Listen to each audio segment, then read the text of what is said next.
Now let's look at exponent rules part 2. In part 1 we went over the first 4 rules, and let's go over those real quick. Actually, when I'm thinking about the rules, I often think about it in terms of just examples. The first one was x3 times x5 is a3 raised times a to the 5th is a to the 8th. Second one, x squared raised to the 5th. Then you multiply those twos, that'd be x to the 10th. The third rule, something like this, 2x squared y raised to the 3rd is simply 2 raised to the 3rd, x squared raised to the 3rd, y raised to the 3rd, which is 2 to the 3rd is 8, x squared raised to the 3rd would be x to the 6th, y to the 3rd. That is, if you have something in the parentheses raised to a power, then you raise everything in the parentheses to that power. And the fourth one was simply if you have 1 over x to the 4th or x to the minus 4th, that means the same thing. And if you have 1 over x to the minus 3, that's the same as x to the 3rd, right? And those are the first 4 rules. If you need help with those, what you do is you simply look at exponent rules part 1. Let's look at the next rules. The next rule we have is simply this. A to the 0 is equal to 1. Let me show you some examples. 7 to the 0 is 1. 9 to the 0 is 1. 113 raised to the 0 is 1. In other words, anything raised to the power of 0 is always going to be 1. That's easy to understand if you look at rule number 6. Rule number 6 is that you have a to the m over a to the n, then you subtract it's a to the m minus n. M's and n's are hard to see. Let's just look at an example.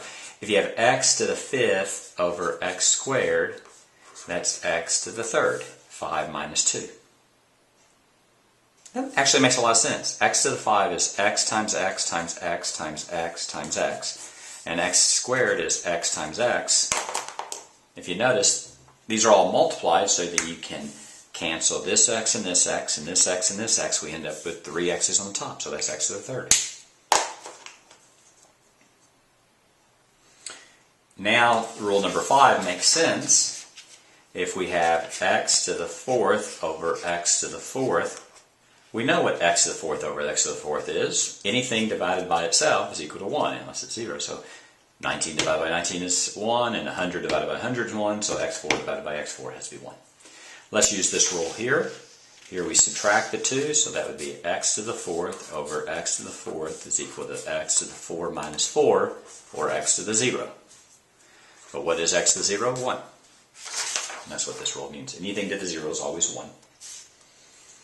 And the 7th rule is that if you have a quotient, a fraction, and you raise it to a power, then you simply raise each term, both the numerator and the denominator, by that power. So that's a to the m over b to the m. So combine those with the first 4 rules, we have all the rules of exponents. So now let's look at an example. Example, let's do 3x squared y to the minus 2 to the 3rd over 5x squared squared. Now what we're going to do is we're going to apply all the rules together. Well, first, what I do first thing is always simplify the numerator. So now that's equal to 3 to the 3rd, x squared raised to the 3rd, y to the minus 2 raised to the 3rd. 3 to the 3rd is 27. X squared raised to the 3rd is x to the 6th. Y to the negative 2 raised to the power of 3 is going to be y to the minus 6. In the denominator we have 5 squared, that's 5 squared, and x squared squared, right? Whenever you have a parentheses with a power, then every single thing in that parentheses is raised to that power. 5 squared is 25. X squared raised to the power of 2 is is x to the fourth. Now I could start simplifying, but what I have a certain rule that I always follow. Anytime I see a negative exponent, I always clear the negative exponent. So y to the minus sixth here is the same thing as y to the sixth in the denominator. So I'm going to rewrite the problem. 27x to the sixth over 25x4y to the sixth. Now I'm going to see what I can simplify. 2725, is there anything that goes into 2725? I don't think so. x6 and x4 can simplify, right? x6 over x4, this cancels and this becomes x squared. So my final answer is 27x squared over 25y to the sixth. And that's how you do that. So that's what the problems are. You have the 7 rules of exponents, and this is an example of a problem that you need to do. Let's look at another problem. Let's say we had 2x squared y to the minus third over, let's do 18.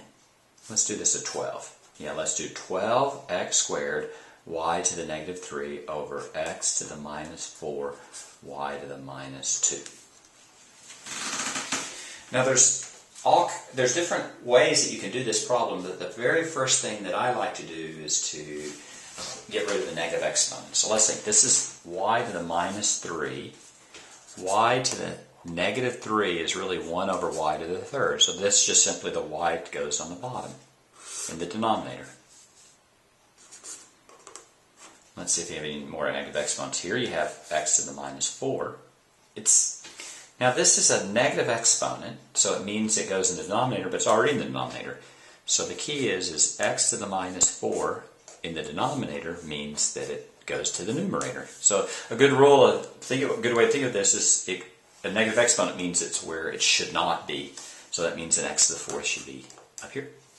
And here you have y to the minus 2, so that goes right there. And let's see what else we have. The 12 and the x squared stay up here, so that's 12x squared. And you're multiplying all these together. And then here all you have is an 18 on the bottom. So I'm going to rewrite that. 12x squared times x4y squared over 18y to the third. Now what we're going to do is we're going to try to see what we can simplify. So what do we need to simplify here? Well, x squared times x to the fourth is simply x to the sixth. So you have that. And then you have y's in both the numerator and the denominator. So y2 over y3 leaves you 1y in the denominator. So you have 12x to the 6th over 18y. And apparently I'm done. Actually, if you notice something that I could have done this at any point along the way, but I haven't yet simplified the 12 and the 18.